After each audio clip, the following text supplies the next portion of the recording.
കഥ പറച്ചിലിൻ്റെ അല്ലെങ്കിൽ കഥ പറച്ചിലുകളുടെ വിവിധ മേഖലകളിലൂടെയുള്ള അവസാനിക്കാത്ത യാത്രയുടെ കഥ പറച്ചിലുകാരൻ ഡോക്ടർ ജെയിൻ ജോസഫ്, ജെയിൻ ചേട്ടൻ, എല്ലാവരുടെയും Jain sir. The way to success 0 to 100% എന്ന ഈ പോഡ്കാസ്റ്റ് സീരീസിൻ്റെ ഈ എപ്പിസോഡിലേക്ക് സ്വാഗതം. പൂനെ ഫിലിം ഇൻസ്റ്റിറ്റ്യൂട്ടിൽ നിന്നും പഠിച്ചിറങ്ങിയതിന് ശേഷം സിനിമയിലേക്കുള്ള ഒരു വഴി യാത്ര എങ്ങനെയായിരുന്നു? പൂനെ ഫിലിം ഇൻസ്റ്റിറ്റ്യൂട്ടായിരുന്നു സിനിമയിലേക്കുള്ള വഴി. അപ്പോൾ ആ വഴി കഴിഞ്ഞ് പിന്നെ ഞാൻ മുംബൈയിൽ സന്തോഷ് തുണ്ടിയലിൻ്റെ അസോസിയേറ്റായിട്ട് ജോയിൻ ചെയ്തു. പഠിച്ചിറങ്ങി കഴിഞ്ഞാൽ അതാണൊരു സാധാരണ റൂട്ടാണത്. പൂനെയിൽ നിന്ന് പഠിച്ചിറങ്ങി കഴിയുമ്പോൾ നമ്മൾ മുംബൈയിൽ പോകുന്നു, ആരെങ്കിലും അസോസിയേറ്റായിട്ട് വർക്ക് തുടങ്ങുന്നു എന്നുള്ളതാണ്. അപ്പോൾ ഞാൻ സന്തോഷ് തുണ്ടിയിൽ ആ സമയത്ത് ഹലോ ബ്രദർ എന്ന് പറഞ്ഞ സിനിമ തുടങ്ങുന്നുണ്ടായിരുന്നു. അപ്പോൾ സന്തോഷിന് എനിക്ക് മുൻപേ പരിചയവുമുണ്ട്. അപ്പോൾ അങ്ങനെ അതിൽ ജോയിൻ ചെയ്തു. അതൊരു സാധാരണ അവിടെ ഒരു സിനിമ എന്നൊക്കെ പറഞ്ഞാൽ 1.5 കൊല്ലം ഉണ്ടാവുമല്ലോ. അപ്പോൾ ആ സമയത്ത് മറ്റു വർക്കുകളും ഉണ്ടാവും, ആഡുകളും കാര്യങ്ങളൊക്കെ ആയിട്ട്. അപ്പോൾ അത് കഴിഞ്ഞ് സന്തോഷ് ദേവദൂതൻ എന്ന് പറയുന്ന നമ്മുടെ സിബി സാറിൻ്റെ മോഹൻലാൽ സിനിമ ചെയ്യാൻ വന്നു. അപ്പോൾ അതിൻ്റെ കൂടെ ഞാൻ അസോസിയേറ്റായിട്ട് വന്നു. അത് കഴിഞ്ഞ് സന്തോഷ് തിരിച്ചു പോയി, ഞാൻ പോയില്ല. ഞാൻ നെയ്ത്തുകാരൻ എന്ന് പറഞ്ഞ എൻ്റെ ആദ്യത്തെ സിനിമ ചെയ്തു. പിന്നെ ഞാൻ ഇവിടെ അങ്ങനെ കേരളത്തിൽ കൂടി തിരിച്ചു പോയില്ല, മുംബൈയിൽ പോയില്ല. ഈ ആദ്യത്തെ സിനിമ നെയ്ത്തുകാരൻ, നെയ്ത്തുകാരനിൽ ആ സിനിമയ്ക്ക് സ്റ്റേറ്റ് അവാർഡ് ഉണ്ടായിരുന്നല്ലോ. സ്റ്റേറ്റ് അവാർഡും ഉണ്ടായിരുന്നു, മുരളിച്ചേട്ടന് നാഷണൽ അവാർഡും ഉണ്ടായിരുന്നു. National award. അപ്പോൾ അതിനുശേഷം പിന്നീട് നമ്മൾ കാണുന്നത്, ജയചേട്ടനെ കാണുന്നത് ടീച്ചിങ് പ്രൊഫഷനിലാണ്. കുറച്ചധികം കഴിഞ്ഞിട്ട് ടീച്ചിങ് പ്രൊഫഷനിലാണ് പിന്നീട് നമ്മൾ കാര്യമായിട്ട് നമ്മൾ കാണുന്നത്. അപ്പോൾ ടീച്ചിങ് പ്രൊഫഷനിൽ എത്തിയപ്പോൾ അത് എന്തുകൊണ്ടാണ് അത് പഠിപ്പിക്കാം, പിന്നെ സിനിമ ഒരു പഠന വിഷയമാക്കണമെന്നുള്ള രീതിയിലേക്ക് ചിന്തിക്കാനുള്ളതും എന്തായിരുന്നു അതിലേക്ക് എത്താനുള്ള? അത് ഈ നെയ്ത്തുകാരൻ ചെയ്യുന്ന സമയത്തും ഞാൻ ഇൻസ്റ്റിറ്റ്യൂട്ടിൽ പോകുന്നതിന് മുമ്പ് ഞാനൊരു നാടകത്തിലൊക്കെ അഭിനയിക്കുന്ന അമേച്ചർ നാടകരംഗത്ത് കാര്യമായിട്ട് പ്രവർത്തിക്കുന്നൊരു സംഘത്തിലെ അംഗമാണ്. അപ്പോൾ ഈ വർക്ക്ഷോപ്പുകൾ അന്നും നടത്തുമായിരുന്നു, തിയേറ്റർ വർക്ക്ഷോപ്പുകൾ നടത്തുമായിരുന്നു. അത് കഴിഞ്ഞ് ഇൻസ്റ്റിറ്റ്യൂട്ടിൽ നിന്ന് പോയി വരുന്ന സമയങ്ങളിൽ വർക്ക്ഷോപ്പ് നടത്തുമായിരുന്നു. നെയ്ത്തുകാരനൊക്കെ ചെയ്തതിന് ശേഷം കുറച്ചുകൂടി വാല്യൂ കൂടി. അപ്പോൾ ഞാൻ സിനിമാറ്റോഗ്രാഫി വർക്ക്ഷോപ്പുകൾ നടത്തുമായിരുന്നു. അപ്പോൾ ആ ടീച്ചിങ് എന്ന് പറയുന്നത് എല്ലായ്പ്പോഴും ഒപ്പം ഉണ്ടായിട്ടുണ്ട്. പിന്നെ അത് കഴിഞ്ഞ് ചേതന എന്ന് പറഞ്ഞ് തൃശ്ശൂർ തുടങ്ങിയപ്പോൾ അതിൻ്റെ സിലബസും കാര്യങ്ങളൊക്കെ ചെയ്യുന്നതിൽ ഞാൻ പ്രധാനമായിട്ട് ഇടപെട്ടിരുന്നു. അപ്പോൾ അതിന് ശേഷം രാജീവ് രവി ആണ് എന്നോട് തൃശ്ശൂർ വന്നിട്ട് ഇങ്ങനെ കൊച്ചിയിൽ ഒരു സ്കൂൾ തുടങ്ങാനുള്ള പ്ലാനൊക്കെ ആയിട്ട് അങ്ങനെ പറയുന്നതും, അന്ന് ഞാൻ കൺസൾട്ടൻ്റായിട്ട് പല ഇൻസ്റ്റിറ്റ്യൂട്ടുകളും സെറ്റപ്പ് ചെയ്യുകയൊക്കെ ചെയ്തിട്ടുണ്ട്. പിന്നെ അതിന് ശേഷമാണ് ഇങ്ങനെ നിയോ ആയിട്ട് തുടങ്ങുന്നത്. അപ്പോൾ അതൊരു ഇവല്യൂഷനായിരുന്നു, ഒരു പെട്ടെന്നുണ്ടായൊരു കാര്യമല്ല. അങ്ങനെ ചെയ്തു പോകുന്നു. അങ്ങനെ സ്വന്തമായിട്ടൊരു സ്ഥാപനമായിട്ടത് തുടങ്ങുന്നു എന്നുള്ള രീതിയിൽ. ഈ സിനിമ പഠിപ്പിക്കുക അല്ലെങ്കിൽ പഠിപ്പിക്കുക എന്ന് പറയുമ്പോൾ, സിനിമ പഠിക്കുക എന്നൊക്കെ പറയുമ്പോൾ ഈ എഡിറ്റിങ് അല്ലെങ്കിൽ സിനിമോട്ടോഗ്രാഫി, അതിൻ്റെ സൗണ്ട് ഡിസൈൻ, ഇങ്ങനെയുള്ള കാര്യങ്ങളൊക്കെയാണ് നമ്മൾ പഠിക്കൽ അല്ലെങ്കിൽ പഠിപ്പിക്കൽ എന്നുള്ള ഒരു സംഭവത്തിലേക്ക് വരുന്നത്. ഇതിൽ ക്രിയേറ്റീവ് തലത്തിൽ നിന്ന് ചിന്തിക്കുമ്പോൾ എന്താണ് ജയൻ ചേട്ടൻ്റെ? അത് ശരിക്ക് നമ്മുടെ ഒരു, അല്ലെങ്കിൽ സാധാരണ അങ്ങനെയാണ് സംഭവിക്കാറ്. ഈ എഡിറ്റിംഗ് പഠിപ്പിക്കുന്നു, പിന്നെ സിനിമാറ്റോഗ്രാഫി പഠിപ്പിക്കുന്നു, അപ്പോൾ അല്ലെങ്കിൽ ഡയറക്ഷൻ പഠിപ്പിക്കുന്നു.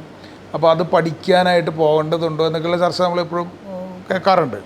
പക്ഷേ ഞാൻ ഇതിലേക്ക് എത്തിയതിൻ്റെ ഒരു കാരണം, ഇപ്പോൾ ഞാൻ പൂനെ ഫിലിം ഇൻസ്റ്റിറ്റ്യൂട്ടിലാണ് പഠിച്ചത്. അതോടൊപ്പം തന്നെ IIM-ലും പഠിക്കാനിട വന്നിട്ടുണ്ട്. അപ്പോൾ ഞാൻ നോക്കിയിരുന്ന ഒരു കാര്യം എന്ന് വെച്ച് കഴിഞ്ഞാൽ, ഈ ഒരു സ്ലോഗനായിട്ട് പറയുകയാണെങ്കിൽ ക്യാൻ ആർട്ട് ബി ടോട്ട് എന്ന് ഞാൻ സീരിയസ്ലി ആലോചിച്ചൊരു കാലമാണ് പൂനെ ഫിലിം ഇൻസ്റ്റിറ്റ്യൂട്ടിലൊക്കെ ഉണ്ടായിരുന്ന സമയം. കാരണം ഈ കല പഠിപ്പിക്കാൻ പറ്റുമോ,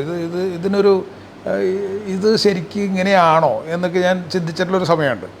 അപ്പോൾ ഞാനൊരു പ്രൊഫഷണൽ ആയതിനു ശേഷം ഞാനതിനെക്കുറിച്ച് കൂടുതൽ ആലോചിച്ചപ്പോൾ എനിക്ക് തോന്നി ഈ കലാകാരനാവുക എന്നുള്ളതാണ് പ്രധാനപ്പെട്ട കാര്യം, അല്ലെങ്കിൽ ഒരു ക്രിയേറ്റീവ് പ്രൊഫഷണൽ ആവുക എന്നുള്ളതാണ്.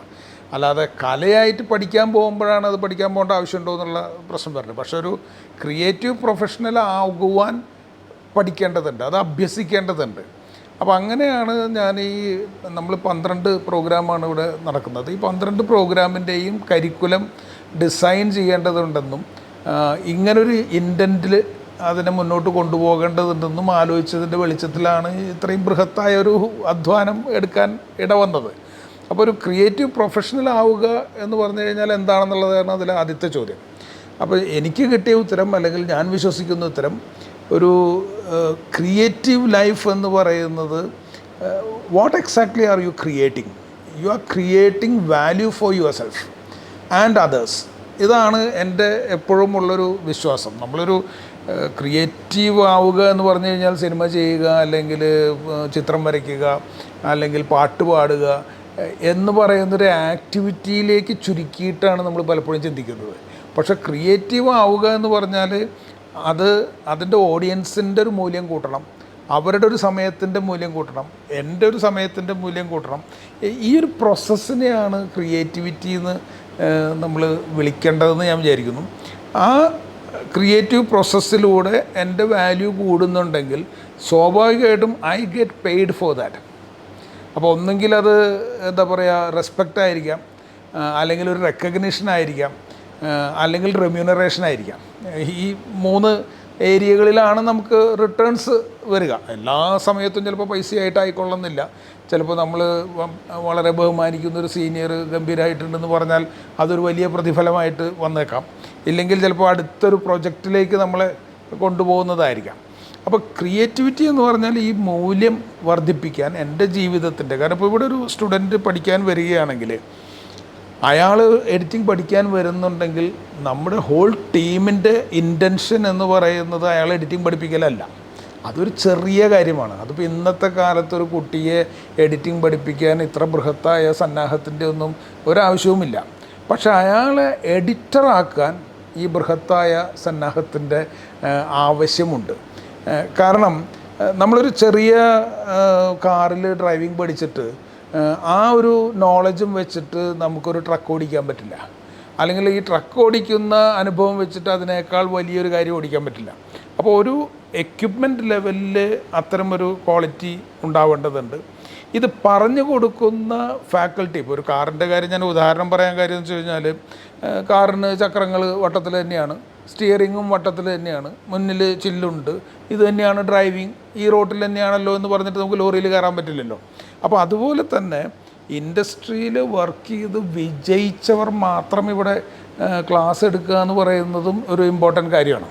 കാരണം വിജയിച്ചവനാണ് വിജയത്തിൻ്റെ കഥകൾ പറഞ്ഞു കൊടുക്കാൻ പറ്റുക. പരാജയപ്പെട്ടവന് വിജയത്തിൻ്റെ കഥകൾ പറഞ്ഞു കൊടുക്കാനാവുകയുമില്ല. ഇനി അധികം കഥ പറയാൻ നിന്ന് കഴിഞ്ഞാൽ വിദ്യാർത്ഥികളുടെ കണ്ണിലൊരു ചെറിയ പുച്ഛം നമ്മൾ ഭംഗിയായിട്ട് കാണും. എന്ന് പറഞ്ഞു കഴിഞ്ഞാൽ ഇയാൾക്കിത് പറയാൻ എന്താ അർഹതയുള്ളത്, ഇയാൾക്കിത് അറിയാമെന്നുണ്ടെങ്കിൽ ഇയാൾ വിജയിച്ചേനല്ലോ എന്ന് പറയുന്നൊരു നോർമൽ കോമൺ സെൻസ് അതിൻ്റെ ഉള്ളിൽ വർക്ക് ചെയ്യും. ആൻഡ് ഈ ശിഷ്യൻ വിൽ നെവർ ബി ശിഷ്യൻ എനിമോർ. ഈ ശിഷ്യത്വം എന്ന് പറയുന്നതിന് ഒരു എളിമപ്പെടലുണ്ടല്ലോ, അത് എളിമപ്പെടണമെന്ന് തോന്നിയാൽ മാത്രമേ ഒരു ക്രിയേറ്റീവായിട്ടുള്ള മനസ്സുള്ള ഒരു മനുഷ്യൻ എളിമപ്പെടുള്ളൂ. ഇല്ലെങ്കിൽ അവൻ മീതി തന്നെയാണ് നോക്കുക. അപ്പോൾ ഇവിടെ ഈ മൊത്തം പ്രോട്ടോക്കോൾ തിരിയും. അപ്പോൾ value of the faculty is also important. അപ്പോൾ അങ്ങനെ വാല്യൂ ഉള്ളൊരു ഫാക്കൽറ്റി വരണമെങ്കിൽ അവിടെയും ഒരു ബൃഹത്തായ പദ്ധതിയുടെ ആവശ്യമുണ്ട്. എങ്ങനെയാണ് കൊണ്ടുവരിക എന്നുള്ളത്. അപ്പോൾ ഈ എക്യുപ്മെൻറ്റ് ഗംഭീരമാവണം, ഈ പറയുന്ന ഫാക്കൽറ്റി ഗംഭീരമാവണം, അതിനുള്ളൊരു സെറ്റിങ് ഗംഭീരമാവണം. അപ്പോൾ ഈ ഒരു സ്പേസിൽ നമ്മൾ ഓരോരുത്തരെയും ഈ ക്രിയേറ്റീവ് പ്രൊഫഷനിലേക്ക് ഹാൻഡ് ഹോൾഡ് ചെയ്യണം. അതിൻ്റെ ഒരു ഗ്യാപ്പ് വളരെ വലുതാണെന്ന് ഞാൻ തിരിച്ചറിഞ്ഞിട്ടുണ്ട്. കാരണം ഈ ക്യാൻ ആർട്ട് ബി ടോട്ട് എന്നുള്ള ചോദ്യം വരുന്നത് അവിടെയാണ്. ഇപ്പോൾ ഞാൻ AMൽ പോയപ്പോൾ അവിടെ പഠിച്ച് പാസ്സാവുന്ന എല്ലാവരും ഹാർവാർഡ് യൂണിവേഴ്സിറ്റിയുടെ ഡീനോ അല്ലെങ്കിൽ മേക്ക് മൈ ട്രിപ്പിൻ്റെ ഫൗണ്ടറോ ഇതുപോലെ വലിയ വലിയ കാര്യങ്ങൾ ചെയ്യുന്നവരാണ്. ഇതേപോലൊരു II ഇൻസ്റ്റിറ്റ്യൂട്ട് തന്നെയാണ് FTI. പക്ഷേ അവിടെ നിന്ന് വരുന്നവർക്ക് ഇങ്ങനത്തെ യാതൊരു ഉറപ്പും കൊടുക്കാൻ പറ്റുന്നില്ല. ഇതായിരുന്നു എൻ്റെ മെയിൻ കമ്പാരിസൺ. എന്തുകൊണ്ട് നമുക്ക് ഈ ക്രിയേറ്റീവ് പ്രൊഫഷണലിനെ മാനേജ്മെൻറ്റ് പ്രൊഫഷണൽ പോലെ തന്നെ ധൈര്യപൂർവ്വം ട്രെയിൻ ചെയ്തിറക്കാൻ പറ്റുന്നില്ല. അപ്പോൾ ആ ഒരു തോട്ട് പ്രോസസ്സിലാണ് എനിക്ക് മനസ്സിലായത് ഇതിലൊരു 5 കാര്യങ്ങൾ എന്തായാലും കൂടിച്ചേരേണ്ടതുണ്ട്. ഒന്ന് ഇസ്തറ്റിക്സാണ്. അപ്പോൾ ഇസ്തറ്റിക്സ് എല്ലാ ഫിലിം സ്കൂളുകളിലും ആർട്ട് സ്കൂളിലും പ്രൈമറി നീഡായിട്ട് പഠിപ്പിക്കുന്നുണ്ടാവും. രണ്ടാമത്തത് ടെക്നോളജിയാണ്. അപ്പോൾ ടെക്നോളജി ഇപ്പോൾ ക്യാമറയാണെങ്കിൽ ക്യാമറയുടെ മെനു അല്ലെങ്കിൽ അല്ലെങ്കിൽ എഡിറ്റിംഗ് ആണെങ്കിൽ അതിൻ്റെ കാര്യങ്ങളെല്ലാം പഠിപ്പിക്കുന്നുണ്ടാവും. മൂന്നാമത്തെ സംഗതിയാണ് മാനേജ്മെൻറ്റ്. അപ്പോൾ ഈ മാനേജ്മെൻറ്റ് സാധാരണഗതിയിൽ ആരും തൊടാറില്ല. കാരണം നമ്മൾ ഈ കലാകാരന്മാരെ നോക്കിക്കഴിഞ്ഞാൽ ഈ ടൈയൊക്കെ കെട്ടി കോട്ടൊക്കെ ഇട്ട് വരുന്ന ഈ IAMകാരനെ നമുക്ക് വലിയ താല്പര്യം ഉണ്ടാവില്ല. അപ്പോൾ അതൊരു പൊട്ടന്മാരായിട്ടുള്ള ആൾക്കാർ എന്നുള്ള രീതിയിലാണ് ഫിലിം ഇൻസ്റ്റിറ്റ്യൂട്ട് പോലുള്ളൊരു സ്ഥലത്ത് പഠിക്കുന്ന ഞങ്ങളൊക്കെ പഠിക്കുന്ന കാലത്ത് കാണുക. ഇതേ സമയം നമ്മൾ IIM-ലെത്തുമ്പോൾ എങ്ങനെയാണെന്ന് വെച്ച് കഴിഞ്ഞാൽ ഈ പറയുന്ന സിനിമാക്കാരനെന്ന് പറഞ്ഞ് താടി പഠിക്കാതെ മുഷിഞ്ഞ ഷർട്ടിട്ട് നടക്കുന്ന ഭ്രാന്തന്മാരായിട്ടാണ് അവർ കാണുക. പക്ഷെ സക്സസ്ഫുള്ളായിട്ടുള്ള ആളുകളെ നോക്കിക്കഴിഞ്ഞാൽ ഇത് രണ്ടും ചേർന്നിട്ടുള്ളൊരു ബ്ലെൻഡായിരിക്കും നമ്മൾ കാണുന്നത്. എന്ന് പറഞ്ഞാൽ പ്രോപ്പർലി മാനേജ്മെൻറ്റ് ഉണ്ടാവും, അതിൻ്റെ ഒപ്പം എസ്തെറ്റിക്സും ടെക്നോളജിയും ഉണ്ടാവും. അപ്പോൾ ഇത് മൂന്നും ഇൻറ്റഗ്രേറ്റ് ചെയ്യേണ്ടതുണ്ടെന്നുള്ളതായിരുന്നു ആദ്യത്തെ എൻ്റെ അണ്ടർസ്റ്റാൻഡിങ്. ഇത് കഴിഞ്ഞ് കുറച്ചുകൂടി പോയി കഴിഞ്ഞപ്പോഴാണ് ഞാൻ ട്രെയിൻ ചെയ്ത കുട്ടികളെ തന്നെ നോക്കുമ്പോൾ ഇവരുടെ യുണീക്നെസ് ഇവർ ഡിസ്കവർ ചെയ്യേണ്ടതുണ്ട്. ഇല്ലെങ്കിൽ ഇവർ അവിടെ എത്തില്ല. അതായത് ഇപ്പോൾ VFXും സിനിമാറ്റോഗ്രാഫിയും തമ്മിൽ നോക്കുകയാണെന്നുണ്ടെങ്കിൽ രണ്ടിലും നമ്മുടെ ടാലൻ്റ് എന്ന് പറയുന്നത് വിഷ്വൽ ടാലൻ്റാണ്. ഇപ്പോൾ VFX നോക്കിക്കഴിഞ്ഞാൽ നിങ്ങൾ ലെൻസ് മാറ്റുന്നുണ്ട്, ലൈറ്റിംഗ് ചെയ്യുന്നുണ്ട്, മോൾഡ് ചെയ്യുന്നുണ്ട്, റിഗ് ചെയ്യുന്നുണ്ട്, ഈ കാര്യങ്ങളൊക്കെ ചെയ്യുന്നുണ്ട്. സിനിമാറ്റോഗ്രാഫിയിൽ നോക്കിക്കഴിഞ്ഞാൽ നിങ്ങൾ ലൈറ്റ് അപ്പ് ചെയ്യുന്നുണ്ട്, ക്യാമറ മൂവ്മെൻ്റ് ഉണ്ട്, ലെൻസ് മാറ്റുന്നുണ്ട്, ഇതെല്ലാം ഉണ്ട്. താരതമ്യേന VFX എളുപ്പമാണ്. കാരണം അവിടെ ഒന്ന് പ്രസ് ചെയ്ത് കഴിഞ്ഞാൽ ഷാഡോ ഓഫായിക്കോളും.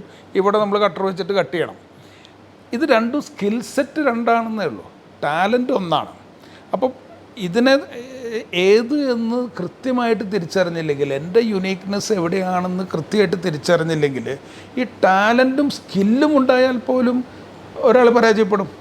ഇപ്പോൾ ഫോട്ടോഗ്രാഫി എടുത്തു കഴിഞ്ഞാൽ ഇപ്പോൾ വൈൽഡ് ലൈഫ് ഫോട്ടോഗ്രാഫിയിൽ ആണ് എൻ്റെ യുണീക്നെസ് എങ്കിൽ ടാലൻറ്റും സ്കില്ലും സെയിമാണ്. കാരണം ഫോട്ടോ എടുക്കുക എന്നുള്ളതിൻ്റെ ടാലൻറ്റും സ്കില്ലും സെയിമാണ്. പക്ഷേ എൻ്റെ പേഴ്സണാലിറ്റി യുണീക്നെസ് എന്ന് പറയുന്നത് വൈൽഡ് ലൈഫ് ഫോട്ടോഗ്രാഫിയിലാണെങ്കിൽ ഞാൻ അഡ്വർടൈസ്മെൻറ്റിലെ പ്രൊഡക്റ്റ് ഫോട്ടോഗ്രാഫിയിൽ ചെന്ന് കഴിഞ്ഞാൽ യുവർ ലൈഫ് ഈസ് ഡൂംഡ് അല്ലേ? അത് ശരിയാവില്ല. കാരണം നമ്മൾ വളരെ ക്ഷമയോടെ ചില കാര്യങ്ങൾ വെയിറ്റ് ചെയ്ത് പ്രകൃതിയുമായി ചേർന്ന് അതിനെ ക്ലിക്ക് ചെയ്യാനുള്ള ഒരു ഇന്നർ യുണീക്നെസ്സിലുള്ള ഒരാളെ സംബന്ധിച്ച് ഒരു അഡ്വർടൈസ്മെൻറ്റിന് സ്റ്റേജ്ഡ് ആയിട്ടുള്ളൊരു സംഗതി എടുക്കുക എന്ന് പറയുന്നത് അയാൾ എടുക്കുമ്പോൾ ഭംഗിയൊക്കെ ഉണ്ടാവും, പക്ഷേ അയാളത് എത്രത്തോളം എൻജോയ് ചെയ്യുന്നുണ്ട്, how far he is happy deep inside എന്നതൊരു വലിയ ചോദ്യമാണ്. അപ്പോൾ ഈ ഡിസ്കവറിങ് യുവർ യുണീക്നെസ് എന്ന് പറയുന്നത് ഞാൻ വളരെ കോറായിട്ട് നോക്കുന്നൊരു കാര്യമാണ്. കാരണം once you identify your uniqueness പിന്നെ അത് ഭയങ്കര സ്മൂത്ത് റണ്ണാണ്. അതിൽ ഈ അനായാസം എന്ന് പറയുന്ന വാക്കുണ്ടല്ലോ, നമ്മൾ മോഹൻലാൽ എങ്ങനെ ഈ അനായാസേന അഭിനയിക്കുന്നതെന്നൊക്കെ ചോദിക്കുന്നത് ദാറ്റ് ഈസ് ഹിസ് യുണീക്നെസ്. അപ്പോൾ ആ യുണീക്നെസ് തിരിച്ചറിയൽ ഒരു പ്രധാനപ്പെട്ട കാര്യമാണ്. അപ്പോൾ ഇങ്ങനൊരു അഞ്ചാമത്തെ കാര്യം എന്താണെന്ന് ചോദിച്ചു കഴിഞ്ഞാൽ വർക്കിംഗ് അണ്ടർ പ്രഷർ. നമുക്ക് ഈ ഗാലറിയിലിരുന്നിട്ട് ഗംഭീരമായിട്ട് നമ്മൾ കളി പറയും, പക്ഷേ ഗ്രൗണ്ടിൽ ഇറങ്ങിക്കഴിഞ്ഞാൽ ഒരു പ്രഷറുണ്ട്. അപ്പോൾ സിനിമയിലേക്ക് കടക്കുമ്പോൾ നമ്മൾ ഈ ഷോർട്ട് ഫിലിം ചെയ്യുന്ന പ്രഷറല്ല അടുത്ത ലെവലിലേക്ക് എത്തുമ്പോൾ. ഇതെല്ലാം കഴിഞ്ഞ് ഒരു ഫീച്ചർ ഫിലിം സൂപ്പർ സ്റ്റാർസിന് വെച്ച് ചെയ്യണമെങ്കിൽ അതിൻ്റെ പ്രഷർ ലെവൽ വളരെ കൂടുതലാണ്. അപ്പോൾ അത് പരിശീലിപ്പിക്കേണ്ടതുണ്ട്. അപ്പോൾ ഇങ്ങനെയുള്ള 5 എലമെൻറ്റുകളെ നമ്മൾ കൃത്യമായിട്ട് ബ്ലെൻഡ് ചെയ്യുമ്പോഴാണ് ഒരു പ്രൊഫഷണൽ സക്സസ്ഫുള്ളായിട്ട് ഇൻഡസ്ട്രിയിൽ എത്തുന്നത്. അപ്പോൾ ഇതാണ് ഞാൻ നേരത്തെ പറഞ്ഞ അല്ലെങ്കിൽ പറയാൻ തുടങ്ങിയ കാര്യം. അതായത് എഡിറ്റിംഗ് പഠിപ്പിക്കൽ, സിനിമാറ്റോഗ്രാഫി പഠിപ്പിക്കൽ എന്നൊക്കെ പറയുന്നതൊരു ചെറിയ സംഭവമാണ്. അതിന് ഇത്ര വലിയ സന്നാഹവും ഇത്ര വലിയ ഫീസിൻ്റെ ഒന്നും കാര്യമില്ല. പക്ഷെ നിങ്ങളൊരു എഡിറ്ററാക്കുക, ഒരു സിനിമാറ്റോഗ്രാഫർ ആക്കുക എന്ന് പറയുന്നത് വലിയ കാര്യമാണ്. ഇതിൽ ഞാനിപ്പോൾ പറഞ്ഞതനുസരിച്ച് IIM-ൽ പഠിക്കുന്ന FT ഐയിൽ പഠിച്ച ഒരാൾ IIM-ലെത്തുന്നു. ഇത് സാധാരണഗതിയിൽ ഇത് ഒരു മനുഷ്യനും അത് മനസ്സിലാക്കാൻ പറ്റാത്തൊരു കാര്യമാണ്. അധികം ഉണ്ടാവില്ല, അധികമൊന്നുമില്ല, വളരെ റയറായിട്ട്. ഞാൻ പോയപ്പോൾ പ്രൊഫസർമാരും പറയുന്നുണ്ടായിരുന്നു. അപ്പോൾ ഈ 2 എക്സ്പീരിയൻസുകൾ എന്ന് പറയുന്നത് ഭയങ്കര ഡിഫറെൻ്റ് ആയിട്ടുള്ള എക്സ്പീരിയൻസുകളാണ്. ഈ 2 എക്സ്പീരിയൻസുകളെ ഒന്നിച്ചു കൊണ്ടുവന്ന് അതിനെ കലയുമായിട്ട് കൂട്ടിയിണക്കാനുള്ള ഒരു ശ്രമവും അതിൻ്റെ സക്സസ്സുമാണ് നമ്മൾ കണ്ടുകൊണ്ടിരിക്കുന്നത്. അപ്പോൾ ഈ 2 എക്സ്പീരിയൻസുകൾ ഈ ഒരു സക്സസിൻ്റെ അല്ലെങ്കിൽ ഇങ്ങനെ ചിന്തിക്കാനുള്ള കാരണം ഇതിൻ്റെ ആ സക്സസ് എത്തിയ രീതി ഇതൊക്കെ ഒന്ന് പറഞ്ഞാൽ. അത് എനിക്ക് തോന്നുന്നത് ശരിക്കും അത് സ്റ്റാർട്ട് ചെയ്യുന്നത് ഞാൻ സെയിൽസിലായിരുന്നു. ഡിഗ്രി കഴിഞ്ഞപ്പോൾ ഞാൻ NSDയിൽ നാഷണൽ സ്കൂൾ ഓഫ് ഡ്രാമയിൽ പോയാലോ എന്ന് പോകണം എന്നൊക്കെ ആയിരുന്നു എൻ്റെ ആഗ്രഹം. അപ്പോൾ അതിന് മുൻപ് എനിക്കൊരു തിയേറ്റർ ബാക്ക്ഗ്രൗണ്ട് ഉണ്ട്. അമേച്ചർ തിയേറ്ററിൽ നാടകവും സംവിധാനവും അഭിനയവും ഒക്കെ ആയിട്ടുള്ളൊരു കാലമുണ്ട്. അപ്പോൾ അത് കഴിഞ്ഞ് വീട്ടിൽ ഫാദർ മരിക്കുന്നു. അപ്പോൾ ഞാൻ ഇത്തരം കാര്യങ്ങൾക്ക് പോകാൻ അന്ന് അങ്ങനെ വേറെ സപ്പോർട്ടുകളൊന്നും നമുക്ക് കിട്ടില്ലല്ലോ. അപ്പോൾ ഞാൻ ഒരു 5 വർഷം വർക്ക് ചെയ്തിട്ട് പോകാം. ഞാനങ്ങനെ ഈ 5 വർഷം ജീവിക്കുന്നൊരു മനുഷ്യനായിരുന്നു കൃത്യമായിട്ടും. അതായത് ഒരു 5 വർഷത്തേക്ക് ഞാൻ ഇങ്ങനെ ജീവിക്കാം എന്ന് വിചാരിക്കുകയും. അപ്പോൾ ആ സമയത്ത് ഞാൻ എന്ത് ജോലിയാണ് എനിക്ക് പൈസ കൂടുതൽ കിട്ടുക എന്ന് അന്വേഷിച്ചപ്പോൾ ഈ മെഡിക്കൽ റെപ്രസെൻറ്റേറ്റീവ് ആയി കഴിഞ്ഞാൽ ഇൻസെൻറ്റീവ്സ് കിട്ടും. സെയിൽസിലാണ് ഇൻസെൻറ്റീവ് എന്നുള്ളത് കിട്ടി. മെഡിക്കൽ റെപ്രസെൻറ്റേറ്റീവ് എന്നല്ല, സെയിൽസിൽ വർക്ക് ചെയ്താൽ ഇൻസെൻറ്റീവ് കിട്ടും എന്നാണ്. അപ്പോൾ ഞാനൊരു 5 കൊല്ലം വർക്ക് ചെയ്ത് കഴിഞ്ഞാൽ എനിക്കപ്പോൾ ഒരു പൈസ ഈ മാസശമ്പളം അല്ലാതെ പൈസ ഉണ്ടാക്കാമല്ലോ എന്നുള്ളതായിരുന്നു എൻ്റെ ഒരു ചിന്ത ഉണ്ടായിരുന്നത്. അപ്പോൾ അങ്ങനെ ഞാൻ സിപ്ല എന്ന് പറയുന്ന കമ്പനിയിൽ ജോയിൻ ചെയ്തു. അപ്പോൾ അവിടെ ഒരു വർഷത്തോളം ഉണ്ടായിരുന്നു. അത് കഴിഞ്ഞ് ഫൈസർ എന്ന് പറയുന്ന ലോകത്തിലെ ബെസ്റ്റ് കമ്പനിയിൽ ഓൾ ഇന്ത്യ നമ്പർ 1 ആയിരുന്നു ഞാൻ എന്നതൊരു സന്തോഷമുള്ള കാര്യമാണ്. അപ്പോൾ ഞാൻ പറഞ്ഞു വന്നൊരു കാര്യം, ഈ സെയിൽസിൽ എത്തിക്കഴിഞ്ഞപ്പോൾ സെയിൽസിലും ഈ കഥ പറച്ചിൽ തന്നെയാണ്, സ്റ്റോറി ടെല്ലിംഗ് തന്നെയാണ്. അപ്പോൾ ഈ സ്റ്റോറി ടെല്ലിങ്ങിലൂടെ നമുക്കൊരു കാര്യം കമ്മ്യൂണിക്കേറ്റ് ചെയ്യണം.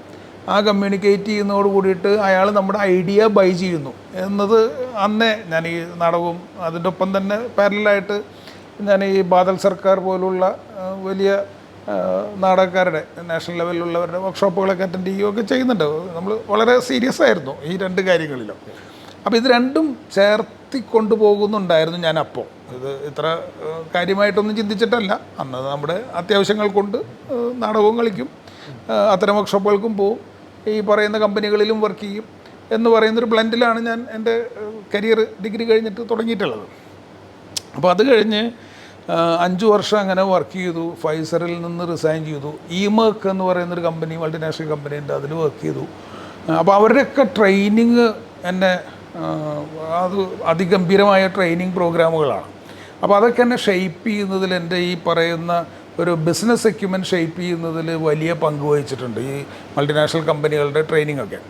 അപ്പോൾ അത് കഴിഞ്ഞ് അവിടുന്ന് റിസൈൻ ചെയ്യലൊരു വലിയ ബുദ്ധിമുട്ടുള്ള കാര്യമാണ്. പ്രത്യേകിച്ച് നല്ല കമ്പനിയിൽ ജോലി കിട്ടി കഴിഞ്ഞാൽ പിന്നെ അവിടുന്ന് റിസൈൻ ചെയ്യുമ്പോൾ നമ്മൾ അതുവരെ സ്നേഹമില്ലാത്ത ബന്ധുക്കളായാൽ പോലും വന്നിട്ട് നീ എന്തിനത് റിസൈൻ ചെയ്യണമെന്ന് ചോദിക്കുമല്ലോ. അപ്പോൾ ഞാനങ്ങനെ 5 കൊല്ലം കഴിഞ്ഞപ്പോൾ റിസൈൻ ചെയ്തു. FTAയിൽ ടെസ്റ്റ് എഴുതി. അപ്പോൾ NSD ആയിരുന്നു ആദ്യത്തെ പ്ലാനെങ്കിലും ഇടയ്ക്ക് വെച്ചിട്ട് ഈ സിനിമയെക്കുറിച്ച് എന്നോട് ഫാദർ ബെന്നിയാണ് എന്നോട് പറയുന്നത്, ചേതനയുടെ ഡയറക്ടർ. നിനക്കിനിപ്പോൾ അങ്ങനെ ഫിലിം ഇൻസ്റ്റിറ്റ്യൂട്ടിൽ, അദ്ദേഹം ഫിലിം ഇൻസ്റ്റിറ്റ്യൂട്ടിലാണ് പഠിച്ചത്, ആലോചിച്ചുകൂടെ എന്നൊക്കെ പറഞ്ഞപ്പോൾ എനിക്കും തോന്നി ശരിയാണല്ലോ, എന്നാൽ പിന്നെ സിനിമ എന്താ. അത് എന്നെ സംബന്ധിച്ച് സിനിമ എന്ന് പറയുന്ന ഒരു അൾട്ടിമേറ്റ് ഡെസ്റ്റിനേഷൻ അന്നുമായിരുന്നില്ല, ഇന്നുമല്ല.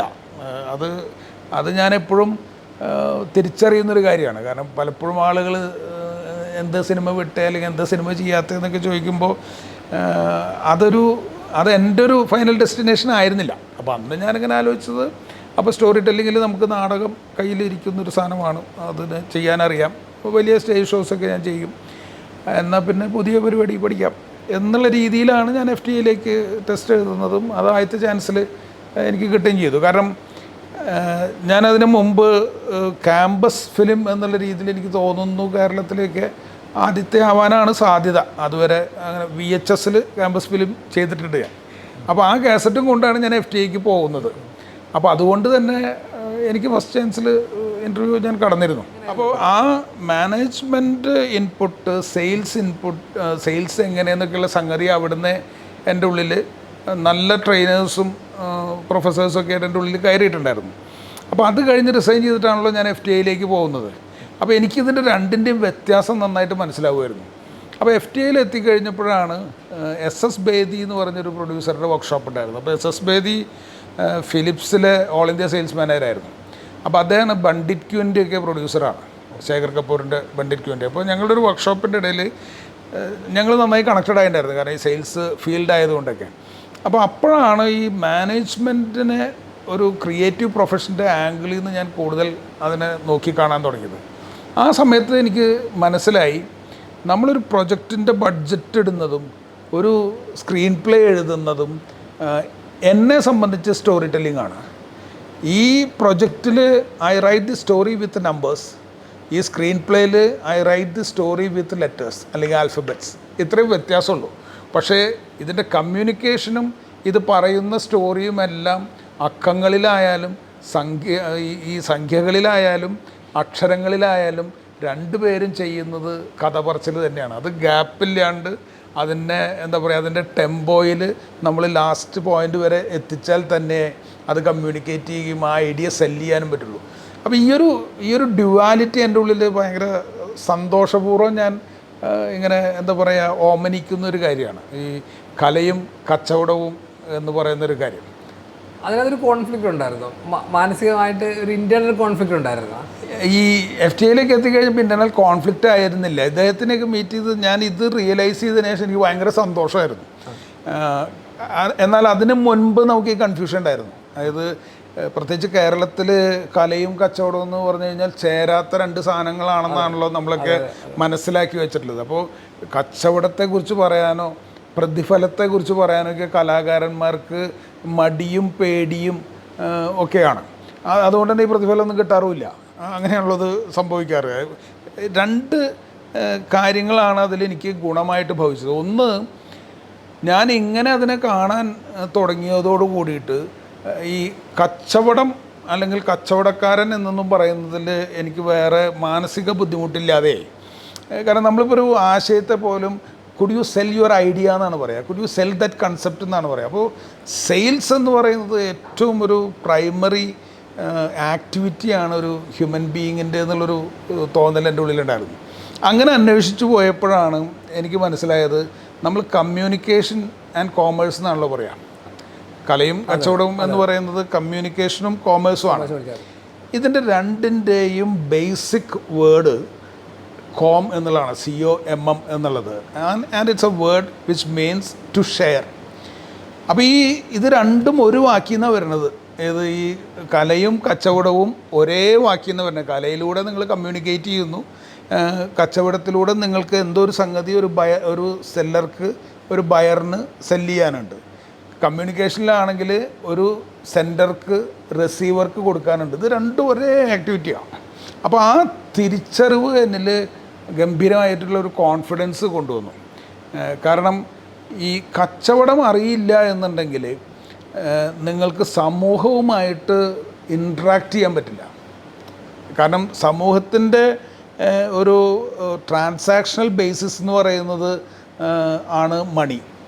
ഫിനാൻഷ്യൽ ഇക്വേഷൻസ് നമുക്ക് അറിയില്ല എന്നുണ്ടെങ്കിൽ നമുക്ക് സമൂഹവുമായിട്ട് കമ്മ്യൂണിക്കേറ്റ് ചെയ്യാൻ അറിയില്ല. ഇപ്പോൾ എനിക്ക് തോന്നുന്നു സത്യനന്ദിക്കാട് സാറിൻ്റെയൊക്കെ ചില സിനിമകളിൽ ഇതൊക്കെ സ്റ്റേറ്റ് ചെയ്തൊക്കെ പോവാറുണ്ട്. അതൊരു റിയൽ ഫാക്ടറാണ്. അപ്പോൾ പലപ്പോഴും നമ്മൾ ഈ കലാകാരൻ കല എന്ന് മാത്രം തിരിഞ്ഞു പോകുന്നിടത്ത് നമുക്ക് പെർഫോം ചെയ്യാൻ പറ്റാതെ പോകുന്നതും അതുകൊണ്ടാണ്. അപ്പോൾ എന്നെ സംബന്ധിച്ച് രണ്ട് കാലുള്ള മനുഷ്യനായത് ഞാൻ ഈ ഡ്യുവാലിറ്റി തിരിച്ചറിഞ്ഞതിന് ശേഷം. അതുവരെ നമ്മൾ ഈ കല മാത്രമുള്ളവനാണെങ്കിൽ ഞൊണ്ടി ഞൊണ്ടി പോകണം കാണാം, കച്ചവടം മാത്രമുള്ളവനാണെന്നുണ്ടെങ്കിലും ഞൊണ്ടി ഞൊണ്ടി തന്നെ പോവാം. അപ്പോൾ എനിക്ക് നമ്മൾ ഈ ഓറഞ്ചൊക്കെ വിൽക്കാൻ വെച്ചിട്ടുണ്ടാവില്ലേ, ചിലരതിങ്ങനെ കുമിഞ്ഞു കൂട്ടി അൺലോഡ് ചെയ്ത പോലെ തന്നെ ഇരുന്ന് വിൽക്കുന്നുണ്ടാവും. അവിടെ കിലോന് വില കുറവായിരിക്കും. പക്ഷെ വേറെ ചിലർ ഈ വണ്ടിയുടെ ഉള്ളിൽ നല്ല തുടച്ച് വൃത്തിയാക്കിയിട്ട് പിരമിഡ് പോലെ. അപ്പോൾ അതിലൊരു കലാകാരനുണ്ട്, അതിലൊരു കലയുണ്ട്. അപ്പോൾ ഏത് കച്ചവടത്തിലും നിങ്ങൾ നോക്കിക്കഴിഞ്ഞാൽ ഈ കലയും കച്ചവടവും ബ്ലെൻഡ് ചെയ്യുന്നിടത്താണ് ഏറ്റവും കൂടുതൽ കമ്മ്യൂണിക്കേഷൻ നടക്കുന്നതും സെയിൽ നടക്കുന്നതും സമൃദ്ധി വരുന്നതും. അപ്പോൾ ഇങ്ങനത്തെ കുറേ തിരിച്ചറിവുകൾ ഉണ്ടായതോടുകൂടി എൻ്റെ ഉള്ളിൽ ആ പ്രശ്നം പോയി. ഇല്ല, ഇപ്പോഴും ഞാനൊരു കാര്യം ചോദിക്കട്ടെ, ഈ കേരളത്തിൻ്റെ ഒരു സമൂഹത്തിനകത്ത് ഇപ്പോഴും കലയെന്ന് പറയുന്നതും കച്ചവടം എന്ന് പറയുന്നതും രണ്ടും ചില നിഷിദ്ധ വാക്കുകളാണെന്ന് പറഞ്ഞാൽ അതിനകത്ത് തെറ്റ് പറയുമോ? അങ്ങനെ ഒരു അതായത് ഞാൻ ഒന്നുകൂടി ചോദ്യം ക്ലിയർ ആക്കുകയാണെങ്കിൽ കലയും കച്ചവടവും ചേരുന്നില്ല എന്നുള്ള പോയിന്റിനെ കുറിച്ചല്ല പറയുന്നത്. അല്ല, കലയും മോശമാണ്, കച്ചവടവും മോശമാണ് എന്ന കാഴ്ചപ്പാടിലാണ് നമ്മുടെ കേരള സമൂഹം മുന്നോട്ട് പോകുന്നത്. പറഞ്ഞാൽ ഒരുപാട് വീടുകളിൽ ഞാനിത് പറഞ്ഞു കേട്ടിട്ടുണ്ട്. ബന്ധുക്കളുടെ ഒക്കെ ഇടയിൽ ഇത് ബിസിനസ്സുകാർ വേണ്ട, കാരണം അവരെപ്പോഴാണ് പൊളിയാന്നറിയില്ല. കലാകാരന്മാരൊട്ടും വേണ്ട, കാരണം അവരും ഇതുപോലെ എപ്പോഴും എന്തുണ്ടാവുകയെന്നറിയില്ല എന്നുള്ളതാണ് വരികൾ നമ്മൾ കേട്ടിട്ടുള്ളത്. അപ്പോൾ ആ വരികൾ നമ്മൾ നിരീക്ഷിക്കുമ്പോൾ നമുക്ക് മനസ്സിലാവുന്നതെന്ന് വെച്ച് കഴിഞ്ഞാൽ ഈ റിസ്ക്കാണ് ഇത് പറയിപ്പിക്കുന്നത്. കാരണം ഇവർ അടുത്ത വരി പറയുക നമുക്കൊരു സർക്കാർ ജീവനക്കാരനോ ഒരു ബാങ്ക് ജീവനക്കാരനോ ഒക്കെ മതി എന്നുള്ളതാണ്. എന്ന് പറഞ്ഞാൽ കൃത്യമായിട്ട് 1-ാം തീയതി ശമ്പളം കിട്ടുന്ന ആളുകൾ മതി. അപ്പം ആ റിസ്ക് അപ്പറ്റൈറ്റ് എന്നാണ് ഇതിനെ നമ്മൾ ഇംഗ്ലീഷിൽ പറയുക. ഈ റിസ്ക് അപ്പറ്റൈറ്റ് നമ്മുടെ നാട്ടിലെ ആളുകൾക്ക് കുറവാണ്, അല്ലെങ്കിൽ നാട്ടിലെത്തിച്ചേരുന്ന നമുക്ക് കുറവാണ്. നമ്മുടെ സംസ്ഥാന അതിർത്തി വിട്ടാൽ ഏറ്റവും കൂടുതൽ റിസ്ക് എടുക്കുന്നത് നമ്മളാണ്, മലയാളികളാണ്. പക്ഷേ നമ്മൾ ഈ സംസ്ഥാന അതിർത്തി കഴിഞ്ഞ് തിരിച്ചിങ്ങോട്ട് എത്തിയാൽ ഏറ്റവും കുറവ് റിസ്ക് എടുത്ത് ഏറ്റവും വിശ്രമിച്ച്, ഇപ്പോൾ തന്നെ നോക്കിയാൽ അറിയാം, ഈ ചെറുപ്പത്തിലൊക്കെ വിദേശത്ത് പോയവരും മുംബൈയിൽ പോയവരൊക്കെ ഇപ്പോൾ എന്താ പറയുന്നത്, റിട്ടയർ ചെയ്തിട്ട് കേരളത്തിൽ പുഴയുടെ കരയിൽ ഒരു വീട് വാങ്ങി വെക്കണം എന്നുള്ളതാണ്. അപ്പോൾ അത് നമ്മുടെ ആരുടെയും കുഴപ്പമില്ല ഈ മടി, അത് ഈ സ്ഥലത്തിൻ്റെ എന്തോ കുഴപ്പമുണ്ട്. അതായത് നമ്മൾ കേരളത്തിലേക്ക് ഞാനും അങ്ങനെ തന്നെയാണ്. അപ്പോൾ മുംബൈയിൽ നിന്നൊക്കെ വരുമ്പോൾ നമുക്ക് ഇങ്ങോട്ട് ക്രോസ് ചെയ്ത് കഴിഞ്ഞാൽ പിന്നൊരു മടിയാണ്, പിന്നെ നമുക്ക് അങ്ങനെ അധികം റിസ്ക് എടുക്കാൻ തോന്നില്ല. അധ്വാനിക്കാൻ പറ്റില്ല എന്നല്ല ഞാൻ പറയുന്നത്, റിസ്ക് എടുക്കാൻ തോന്നില്ല. നമ്മൾ ഭയങ്കര റിലാക്സ്ഡ് മോഡിലായി. ബിസിനസ്സും അങ്ങനെ തന്നെയാണ്. അപ്പോൾ നമ്മുടെ ഇവിടെ നിന്ന് പോയിട്ട് മറ്റ് സംസ്ഥാനങ്ങളിൽ പോയിട്ട് ഗംഭീര ബിസിനസ് ചെയ്ത ആൾക്കാരെയാണ് നമ്മൾ അറിയുന്നത്. ഇവിടെ ചെയ്തവരെ വളരെ അപൂർവ ഇല്ല എന്നല്ല ഞാൻ പറയുന്നത്, ഇറ്റ്സ് നോട്ട് സിഗ്നിഫിക്കൻ്റ്ലി ഹൈ, ഒരു നോട്ടീസബിൾ നമ്പർ ഇല്ല. പക്ഷേ ബാക്കി പുറത്തു പോയവരും ബിസിനസ്സിൽ ഗംഭീരമായവരും എല്ലാവരും മലയാളികൾ തന്നെയാണ്. അപ്പം ഒന്ന് റിസ്ക് അപ്പറ്റൈറ്റ്. അപ്പോൾ ഈ റിസ്ക് അപ്പറ്റൈറ്റ് കുറയുന്നതിൻ്റെ ഒരു കാരണം എനിക്ക് തോന്നിയിട്ടുള്ളത് ഫിനാൻഷ്യൽ ലിറ്ററസി കുറവാണ്. അപ്പോൾ ഈ financial literacy, financial awareness, financial intelligence ഒക്കെ ഉണ്ടാകുമ്പോഴാണ് നമുക്ക് മനസ്സിലാവുക ഇത് റിസ്ക് എടുക്കാതെ ലാഭമുണ്ടാകില്ലെന്നും നമ്മുടെ ഈ പറയുന്ന വാല്യൂ കൂടില്ലെന്നും മനസ്സിലാവുന്നത്. ഈ പറയുന്ന ഒരു എന്താ പറയുക, സൈക്കോളജി ഓഫ് ഫിനാൻസ് മനസ്സിലാവുമ്പോഴാണ് നമുക്ക് ഈ വാല്യൂ കൂട്ടണമെങ്കിൽ റിസ്ക് എടുക്കണമെന്നും റിസ്ക് എടുക്കുന്നത് ഒരു നോർമൽ ഫിനാൻഷ്യൽ ആക്ടിവിറ്റി ആണെന്നും ഒക്കെയുള്ളൊരു അവെയർനെസ് വരിക. അപ്പോൾ ഇതെല്ലാം ഞാൻ ഇവിടുത്തെ സ്റ്റുഡൻസിലും ഇത് എന്താ പറയുക ഇൻസ്റ്റിൽ ചെയ്യുന്നത് കൊണ്ട്, അവരിതൊക്കെ ഇംബൈബ് ചെയ്യുന്നത് കൊണ്ട് അവർക്ക് ഇത്തരം പിടിച്ചുകെട്ടുകളും ഉണ്ടാവില്ല. അപ്പോൾ അവർക്കും കമ്മ്യൂണിക്കേറ്റ് ചെയ്യാൻ പറ്റും ഒരു പ്രൊജക്റ്റ് എങ്ങനെയാണ് പ്രസൻറ്റ് ചെയ്യേണ്ടതെന്നും അതിനെങ്ങനെ ബഡ്ജറ്റ് ചെയ്യേണ്ടതെന്നും. അങ്ങനെ ഒരു പണം ഒരു നിഷിദ്ധമായ സാധനമല്ല നിയോയിലെ സ്റ്റുഡൻസിന്, അതൊരിക്കലും ആവാനും പാടില്ല എന്നെനിക്ക് നിർബന്ധമുണ്ട്. അങ്ങനെയെങ്കിൽ മറ്റൊരു ചോദ്യം കൂടി ഇതിനോടനുബന്ധിച്ച് ചോദിക്കാനുള്ളതെന്ന് പറയുന്നത്, നമ്മൾ നേരത്തെ പറഞ്ഞത് കച്ചവടം എന്ന് പറയുന്നതും കല എന്ന് പറയുന്നതും രണ്ടും നിഷിദ്ധമായ ഒരു സംഭവമായിട്ടാണ് നമ്മുടെ സമൂഹം കണ്ടിരുന്നതെന്ന് നമ്മൾ പറഞ്ഞു.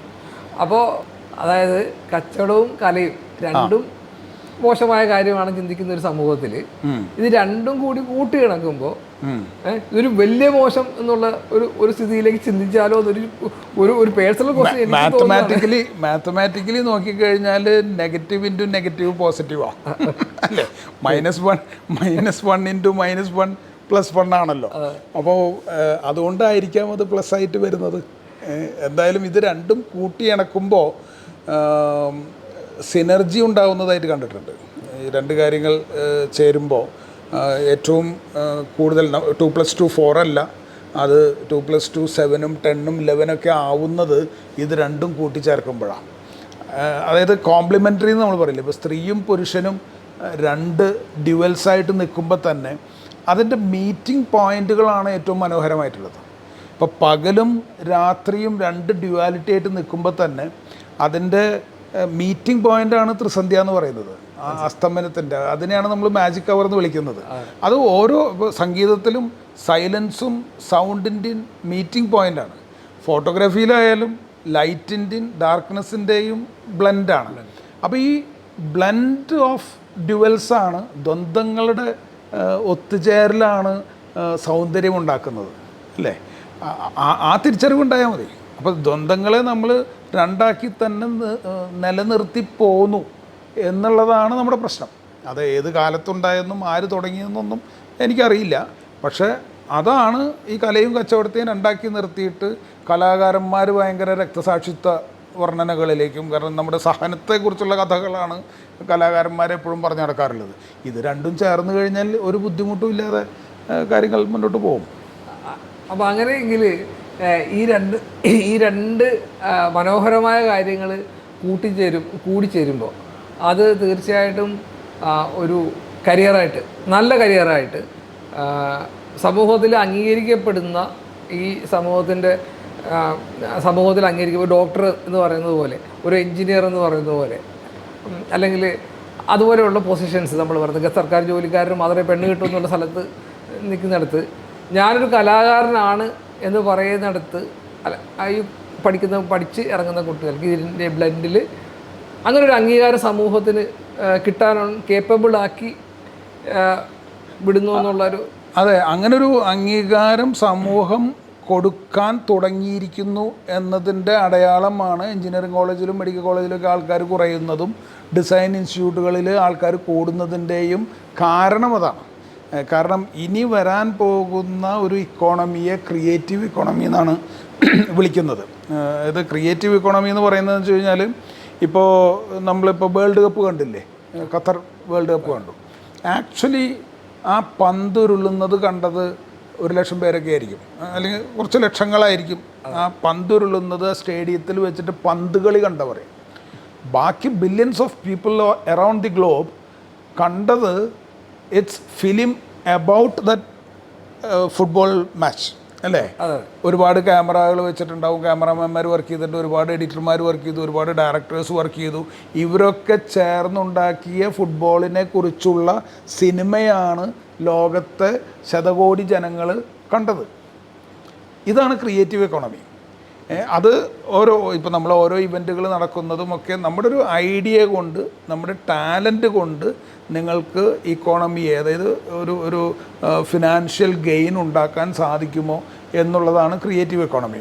ഇത് ഇന്ന് എല്ലാ രാജ്യങ്ങളിലും വളർന്ന് വികസിച്ചുകൊണ്ടിരിക്കുകയാണ്. ഇപ്പോൾ ഒരു ഉദാഹരണമൊക്കെ ടൂറിസമൊക്കെയാണ്.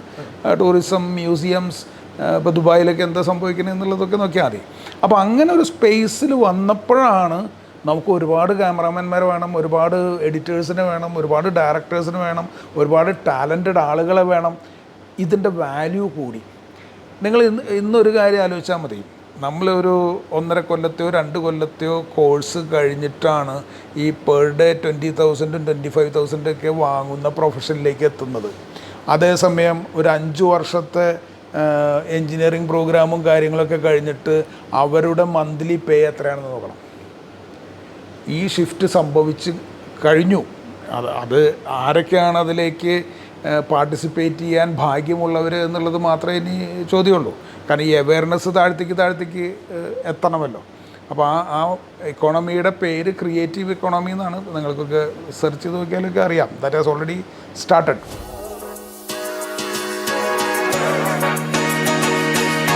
അടുത്ത എപ്പിസോഡിൽ ഈ കഥ പറച്ചിലുകളുടെ തുടർച്ചയുമായി നമുക്ക് വീണ്ടും കാണാം. അതുവരെ നമസ്കാരം. നിങ്ങളുടെ സുഹൃത്ത് ശ്രീനുല്ല. 0 to 100% എന്ന പോഡ്കാസ്റ്റ് സീരീസ് നമുക്ക് സ്പോട്ടിഫൈ, ആമസോൺ മ്യൂസിക്, അൻഗാമി, അതോടൊപ്പം യൂട്യൂബ് പോഡ്കാസ്റ്റ്, യൂട്യൂബ് ചാനൽ എന്നിവയിലും ലഭ്യമാണ്.